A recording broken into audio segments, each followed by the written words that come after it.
And I'm back. Class, Episode 4, Co-Owner of a Lonely Heart. Let's get into this review. Firstly, I want to talk about the creatures, the petal creatures, not the Shadowkin.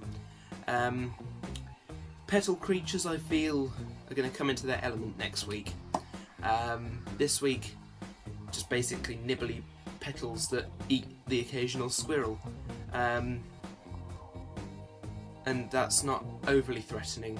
When you think about how they'll operate next week, then yes, it will be. This week, however, didn't feel it. But it's a two-parter, and usually the first part is the setting up to the reveal, or the setting up to the end, basically. It's like the first half of a film, basically.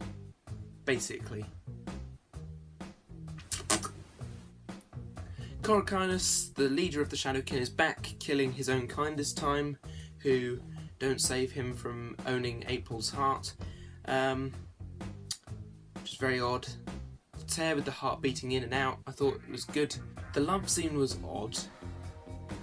Definitely odd. One minute you've got Ram and April, the next minute you got Korakynus and his lover. So, wasn't a fan of that. Otherwise, very good episode. Liking the development of Miss Quill and Charlie, liking the development of April, seeing her story develop. And I was saying on Facebook that this story of Class has sort of been April-centric.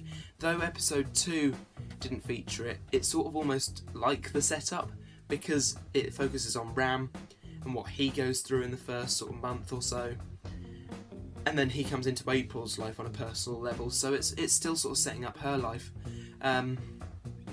Definitely think her and Ram are the probably main two characters, though the other two are there as well. The other four, some of them are still there.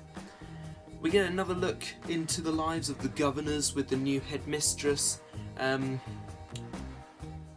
hoping to free Quill, or promising to free Quill, which is going to be interesting. We'll see how that develops, maybe next week, maybe after that. Lastly, the box, which we knew had like Charlie's kind in. It has Charlie's kind in, we found out sort of through the eyes of Matthias this week, so that happened as well. Just like to point out, I really did enjoy this week, and I always sound really negative in these reviews because I sort of focus too much on the negative than the positive. Really thought this was a good episode, and really liked the character development. I feel this was more of a character-based episode rather than a creature-based episode. I think next week we're going to have a bit of both. So yeah, overall, it's a good episode. Don't pick up Blossom. It'll bite you, and then it'll eat you. Next week, come with me, and we'll be in a world of pure imagination. We return to Gaul. So, that was my class review. Very good. Top marks. Grade A. They shouldn't have named it Class. They didn't want these jokes. Thank you for watching. Please like this video if you enjoyed it, and do subscribe to my channel. I shall see you next time for something else. Bye bye. Do the spinny.